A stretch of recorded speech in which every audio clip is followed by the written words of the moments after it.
Well, to paraphrase Winston Churchill, the government is either at your feet or at your throat.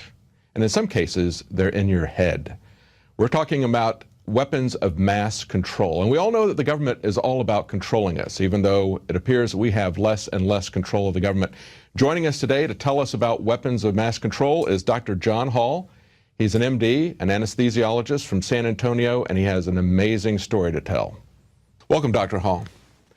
Tell us how you got into this, because you're an anesthesiologist, so tell us how you got into people coming to you about voices in their head. Well, a little unusual story. I am an anesthesiologist in San Antonio, Texas. I had a girl come to me complaining of being stalked and getting voices in her head. Did a little checking. I had known the family, I had known the girl for some time. No history of mental illness, no drug history in the past. So I gave her the benefit of the doubt before sending her to a psychiatrist. Did some checking, did some bugging of her place with audio. She'd requested no video cameras, but she did allow audio, and had some people driving around checking on her. And as it turns out, she was being stalked by a former FBI agent that runs a private investigative agency in San Antonio. They were breaking into her house, putting Rohypnol in bottled water and other food substances in her place.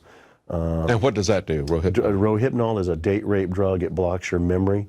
And were essentially sexually assaulting her, using her as a sex slave.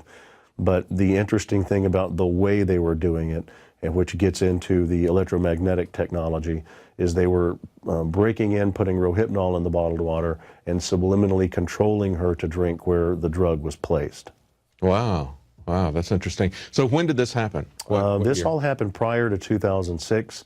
Because this has been an open secret for some time. It's something that's not talked about very much, although we do have articles here from the Washington Post. We've got articles from Wired Magazine. They've been talking about this here and then in articles since the early 2000s. So you can find some articles going back earlier than that even. And we've got pretty much every branch of the military has got their own little projects, and as well as commercial applications. Oh yeah, mind control technology is one of the most common crimes, at least vocalized or complained about on the internet today.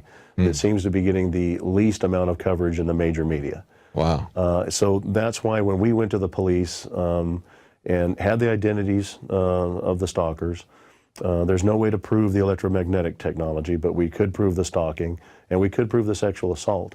And we're told by the police that, well, the guy doing this to you is former FBI, he's a private investigator, he stalks people for a living, that's what he does. And she had no memory. Sexually assaults people for a living, that's what he does. And she has no memory of the sexual assaults due to the Rohypnol, at least not good enough memory to bring a case. And it's like the police told us, it's not what you know, it's what you can prove. Yeah, it's also who you know. And who you know. So the next best thing, I thought, you know what, I need to write all this down in a book. Of course, the names have slightly been changed since we couldn't bring any of them to prison.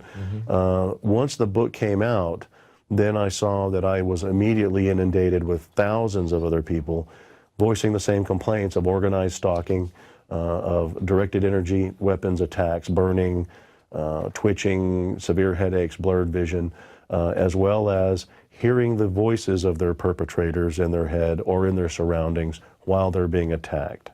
Wow.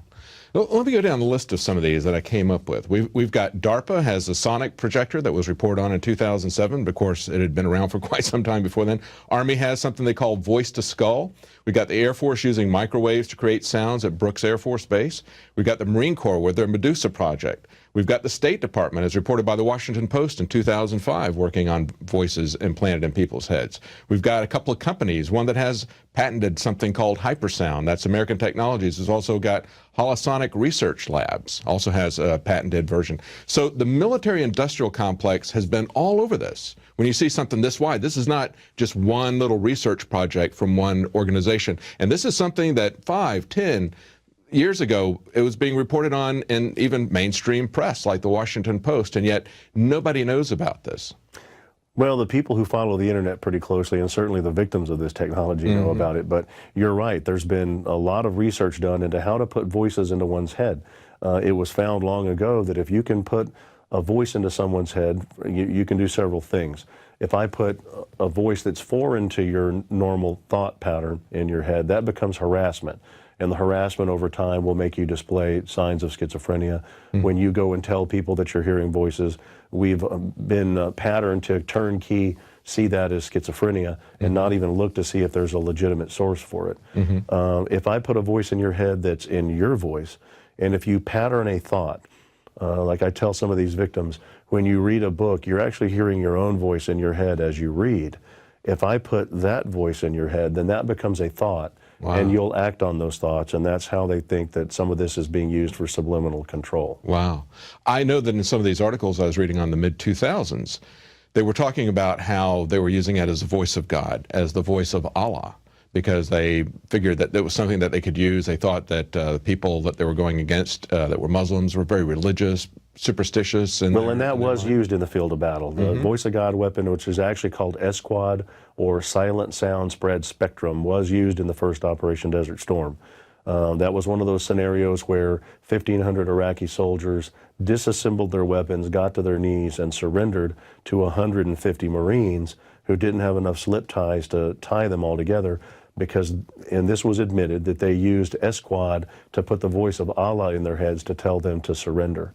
Wow. Before that, in the mid to late 80s, 5 separate inmates from the Utah State Prison had written affidavits saying that they were put in solitary confinement and were experimented on with some type of electronic device that put voices in their head, and all of them claimed that they could tell the voices of the people doing the experimentation on them were responding back to their thoughts. Wow. So this has been going on for a while. Unfortunately, it's just not gotten any major media coverage until recently. So they're basically setting themselves up as the ventriloquists, and we're the dummies or the zombies, right? Well, it's like I've said in with other reporters and other shows, that guns and taxes won't control everybody. Yeah. Electromagnetic technology will. Wow. Wow. And we know that too. I mean, I've said for the longest time that the IRS really wasn't so much about getting your money. It wasn't about revenue. It was really about controlling you. It was a way of offering you carrots and sticks. And of course, they're only collecting enough to pay the interest to the Federal Reserve. They were created at the same time. But this is something. So we all know that the government is into controlling us, right? And whatever they can use. And they've had very, very simple ways to control us in the past. I mean, they've got the media, they've got schools, they've got the income tax system.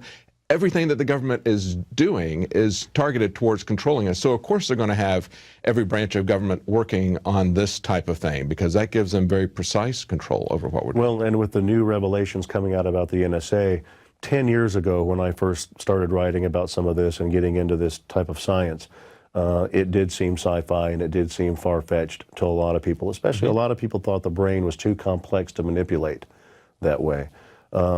Since some of Snowden's leaked records about the NSA, most of us already knew that the NSA was listening to our phone calls. And we were accused of being paranoid. Yeah, and exactly. Right. Accused so of now we're accused of being schizophrenic if we hear voices, but we know that there's some reality of that. But it's not too far of a stretch if they have computers big enough to collect all the data on our text, on our cell, and on our emails. And then it came to light that they admitted that several NSA agents were using NSA technology to target love interest. And it was happening so frequently that instead of HUMINT for humans intelligence or SIGINT for signals intelligence, that they actually have one that they refer to as LOVEINT. And these were agents that were actually targeting either girls they saw or met that wanted to watch them, or ex-spouses or current spouses with NSA technology. And it's happening frequent enough that it's called LOVEINT. Well, it's always like any technology. It can be used for good or it can be used for evil. I don't know if there's any good use for putting voices in people's heads, but certainly what this reveals is the dark side of people that are involved in this. And we've seen this in the past. We've seen people very high up in the NSA, like Michael Aquino, who was a Satanist, who founded the Temple of Set.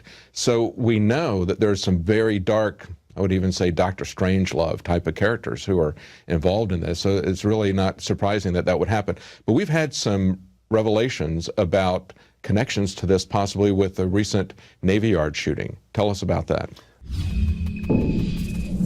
Well, stay tuned. Right after the show, we're going to have a lot more of this interview with Dr. John Hall, and he's going to explain to us the connection between electronic harassment and what Aaron Alexis wrote on his gun, My ELF Weapon.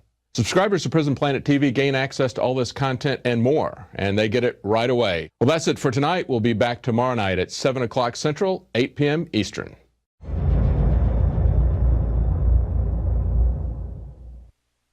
Now you can watch The Alex Jones Show live as it happens at Infowars.com/show. You'll find links to all of our content there and a free 15-day trial for Prison Planet TV. More than 60 movies and documentaries all in one place at Infowars.com/show.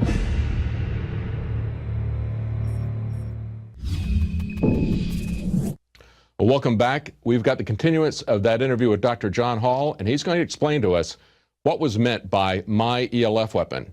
And he's also going to go into a lot more detail about how people all over the country are being harassed electronically. When I first saw the Navy Yard shooting, putting that in conjunction with the last two mass shootings that we've had as well, the Sandy Hook shooting and the Colorado shooting, most of us that are working in this technology were already a little bit suspicious that maybe there was some control issues going on. We know that our current administration desperately wants gun control. As a matter of fact, if you notice the early stories coming out immediately after the Navy Yard shooting, you know, all of the pundits were saying it was an AR-15. They immediately jumped on the fact that this was an AR-15. Well, it wasn't an AR-15 at all. It was a shotgun and a handgun. And he even led up to it the day before. Obama went on Stephanopoulos' Sunday talk show and talked about how 80–90% of the people wanted gun control. That's not true. Yeah, 80–90% of the people are against him on Syria. They're not with him on gun control. No, not at all. So when I saw this, putting it into the rest of the context that they need these mass shootings in order to pass their gun control agenda, I'm already a little bit suspicious. Well, then when I saw that he had complained to the police, and he tried to seek out help, he went to the police and said that he had had an altercation in the airport, that he felt like he was followed, and that there were people putting voices in his head and vibrations into the room at his hotel meant to sleep deprive him, which incidentally, most of the victims of this technology that I work with all suffer from sleep deprivation by that very same means. Then I knew we were onto something, that this guy probably was being victimized himself before he went and did the shooting. When I saw that he had etched into the side of his shotgun, "This is my ELF weapon," that pretty much told me, and this guy worked in the field. You know, he's not talking about Legolas. What's the connection with ELF? Extremely low frequency waves, and extremely low frequency waves are very easily used to manipulate the human brain. The human brain is very responsive to ELF waves. As a matter of fact, HAARP generates ELF waves by heating up the ionosphere and bouncing ELF waves back to the planet. And the ELF waves are used to communicate with submarines. So that would be one connection with the Navy Yard. Out of Michigan and Wisconsin, 56 miles of antennas there to communicate under the sea with submarines with ELF waves. They're unshieldable for the most part. They travel through the Earth. They've also noticed that during seismic events where the Earth releases an abundance of its own ELF waves, that you typically see more UFO sightings around those areas, and they think that it's an effect from the ELF waves on human beings' temporal lobes of the brain, that might be done. Michael Persinger at Laurentian did a lot of research with ELF waves, showed that you could stimulate the temporal lobes of the brain with ELF and microwave and give people a sentinel being effect where you felt like someone was in a room with you. He even was able to simulate alien abduction using that. So we know the brain is very sensitive to them. That in conjunction with putting voices in somebody's head, I don't think he went to that Navy Yard being subliminally controlled by this technology to do this. They may have been attempting to subliminally control him to shoot someplace else, but by etching that in the side of his weapon, I think he went to the area where he thought the source of the voices was coming from, as more as a protective effort or a vengeance effort, not a controlled effort. Right. So if he did some research, found out that ELF is being used to put voices in your head, and he saw that even if that wasn't what they were doing at the Navy Yard, he saw they had a big ELF thing. That's a very interesting connection. Now talk to us about how you distinguish between something that is artificially being beamed in, voices being beamed into you with this technology, versus somebody who really is schizophrenic. I'm glad you asked that, because I especially being a medical doctor, I don't want to come across as everybody hearing voices is being victimized by technology. Certainly schizophrenia exists. For one, schizophrenia is not quite as common I think, as the press has led people to believe. It's still, severe schizophrenia is still a relatively rare disorder. Most of the victims that I've worked with can pinpoint the day that they started hearing voices and the day that they noticed organized stalking, people following them around from their home to work. Most of the victims that we've had questionnaires filled out on and talked to are in their late 30s to early 40s. Typically, schizophrenics are identified from 18 years old to 28 years old, maybe a little later in females, but almost always at a young age. Typically, those people are described as never having been quite normal. You don't see it in high-functioning, educated individuals who all of a sudden turned 40 years old and acutely became schizophrenic overnight. Also, if you talk to schizophrenics about what they're hearing, typically it's God or angels or deities or garbled voices like you hear in a subway. The people that are being victimized by this technology are hearing the voices of people that are obviously watching them. Oftentimes they'll know the names of these voices because it's a two-way communication system. So they're hearing the people doing the surveillance talk to each other as well as talk to them. Typically it's their whereabouts in a room is being described, what they're dressed like is being described. So it's kind of a form of harassment then. Well, and that's exactly what the loose term for it is, electronic harassment. So they're not necessarily trying to pretend that they're God. They're just really trying to harass this person and push them over the edge. Exactly. Into doing something. Well, that's interesting. So to sum it up, somebody who has real schizophrenia, it's going to be something that is very early in their life, a consistent pattern behavior from very early in their life, whereas somebody that is that is having this done to them, they're going to have a sudden onset of that. Exactly. So they've been perfectly normal, then somehow and later in life, all of a sudden, like you said, a switch has been flipped. Exactly. And we've done surveys on thousands of these victims, and most of them are educated. A lot of them are doctors and lawyers, educated people that were high functioning, that were successful in their careers, and one day started hearing voices, started being stalked, and watched their lives spiral downhill after that. And the other kind of Democrat. I'm sorry. Oh, sure. The other thing with schizophrenia is schizophrenia does respond to treatment. You can put schizophrenics on medication and they'll improve. People that are being victimized by this technology, you can put them on any array of the medications used for schizophrenia or delusional disorder, and they still hear the voices. They still get stalked, and they still get attacked. Wow. Wow. Another important difference. Now, have you done any kind of, you looked at them being typically professionals, that sort of thing. Have you done any kind of demographic information saying that there was some kind of a political affiliation with these people, or something where they maybe they had security clearance? Because we've seen how the government is specifically targeting Tea Party groups and groups that they perceive as being hostile to them. Actually, demographics have been done through an organization called Freedom from Covert Surveillance and Harassment.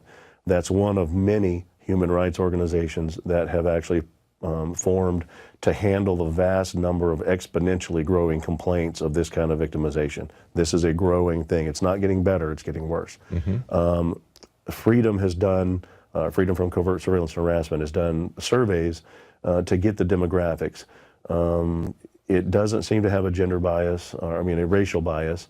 It seems to be pretty equal between blacks and whites. It does seem to have a predominant female bias. 70% of the victims are female. Most of them are also voicing complaints of sexual assault. Right, yeah, that'll be the connection. The political bias we haven't seen. Matter of fact, most of the victims I've worked with are apolitical. Most of them aren't radicals. Are they people who have worked with the government in some way or might know something? I have had a number of whistleblowers that have come forward, several former NSA people, several National Reconnaissance Office people, that were whistleblowers that have come to me seeking advice on how to escape being targeted. So now you've written a book talking about how this all came. You basically talked about this case that brought you into this, as well as research that you've done, but you're also working on a movie as well. Yes, there was a screenplay written on a movie based on a true story, based on A New Breed: Satellite Terrorism in America. And that's the name of your book? Yeah. Give us the name of your book again? New Breed: Satellite Terrorism in America. And where can people find that? Amazon, Barnes & Nobles, or at newbreedmovie.com. Okay, good. Good. All right, so you're doing a movie of this, and it's not a documentary, it's actually a dramatization. Is that correct? No, we decided not to do a documentary, mainly because a documentary only attracts a certain number of people who want to come and watch that. And it doesn't matter how much fact you back up a documentary with, people are still going to walk away wondering whether it's true. Unfortunately, in today's society, people are more likely to believe a drama based on a true story, or plain fiction, than they are a documentary. So we wanted something that was going to be entertaining and educate at the same time. So we've chose to actually do it a drama based on a true story. Oh, that's really smart. That's important too. That's one of the things that we were looking at with the Operation Paul Revere. We understand that when you do a news broadcast, people need to know what's going on. It's kind of like an intelligence report. When you're going to wake people up, we found that a lot of people will look at all this. We don't have time in a news broadcast to go behind and document everything that leads up to this, like we're, even in an extended interview like this. So a documentary will wake a lot of people up. But we also know that more people, as you mentioned, are going to be affected by something that is a dramatization. They can identify with the people, and it seems more real to them than if you carefully document everything in a news report or an article or a documentary. If they see a fictionalized report, it's a very powerful thing. Yeah, exactly, and that's why we kind of went for that genre. Everybody wants to go see a good movie. Only the believers are going to come see a documentary. That's right. That's true. So as you wake people up, what would you like to see happen to stop this? What most of the victims want to see is a congressional hearing to get to the legitimate truth from the CIA and the NSA of exactly what the technology is they're being experimented. Something like the church committee hearings. Or the Rockefeller Commission, exactly. That didn't actually stop MK Ultra. That's right. The Freedom of Information stopped, but obviously the research went on. But most of these victims are just looking for validation. And that's one of the things that my book has done. At least there's one physician that believes them that they are being victimized by technology and being experimented on. We're also looking for legislation to change in this country that makes it illegal to experiment on you without your consent. Believe it or not, the common rule, our current legislation, doesn't protect the public from experimentation on them by the government. John Glenn tried to pass that legislation years ago and was shot down in Congress. I spoke at the Bioethics Commission that Obama appointed when we had to apologize to the Guatemalans for experimenting on them. I was the only person there that pointed out the flaws in the common rule, that the common rule is so poorly written that it allows us to be experimented on. Oh, absolutely. We've covered cases where the EPA is feeding diesel fumes directly to people and trying to make them sick so they can change the particulate regulations that they've got going. So that's kind of the two things we're really looking for, and of course looking for it to stop. And if we can make non-consensual experimentation truly illegal in this country, then at least hopefully that will help. Well, thank you so much, Dr. Hall, for joining us. Thank you for sharing that with everyone and bringing this out in the open. More people need to understand what this is about, and hopefully we can do something about it. Hopefully we can rein in an out-of-control government that's trying to control everything about us. Thanks for having me on, and thanks for helping expose it. Thank you. Thank you. Well, it's not just Voice of God technology or MK Ultra programs where the government controls our mind. We've got a documentary that is exclusive on DVD from InfoWarsStore.com, State of Mind. And there you'll find out all the many different ways that government controls the population. It's not just these high-tech, secretive, covert methods. It's also things like the media. It's things as mundane as schools. It's an entire full spectrum of control. The government's not going to use just one thing. So educate yourself, educate your friends and your family to protect yourself from this type of mind control. You can get State of Mind at InfoWarsStore.com. Well, that's it for tonight. We'll be back tomorrow at 7 Central, 8 p.m. Eastern.